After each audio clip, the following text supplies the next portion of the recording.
Good evening, America. Tonight, we're diving into a powerful speech by Ronald Reagan that's as relevant now as it was then. Reagan warned that the upcoming election wasn't just about parties, it was about America's future. He called out crushing taxes eating up a third of your income, a daily deficit of $17 million, and a national debt bigger than all other countries combined. Inflation, it's eroded the dollar to just 45 cents a bit. 1939 value, that's the reality he laid bare. Reagan questioned the so-called peace and prosperity promised by Democrats, asking if the families of fallen Vietnam soldiers believed in this peace. True peace, he said, comes only when we fight for freedom. The Cold War, it's the most dangerous conflict in history. Lose freedom, and history will say we had the most to lose, but did the least to save it. Quoting a Cuban refugee, Reagan reminded us, America is freedom's last stand. If we fall, there's nowhere left to run. This election, he argued, is a choice. Trust the people's ability to govern, or hand your life to a few elites in Washington.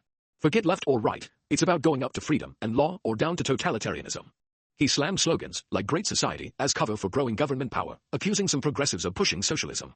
Senators like Fulbright called the Constitution outdated, while Clark redefined liberalism as centralized control. Reagan said that betrays America's core. Calling citizens the masses, that's an insult to our independence, Reagan roared. Centralized government means oppression, plain and simple. When government oversteps, it's less efficient than the private sector and erodes freedom through force. Reagan supported global peace, but opposed surrendering U.S. interests to a biased UN that ignores Soviet oppression. He backed sharing resources with allies, but criticized dumping $146 billion into 107 countries, fueling bureaucracy and socialism.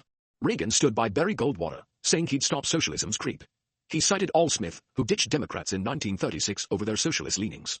Socialism doesn't need to seize property, just control your life and death. That's the danger. Democrats framed the election as a personal fight, but Reagan said it's about Goldwater's vision for freedom. Goldwater, smeared as reckless, was a principled man.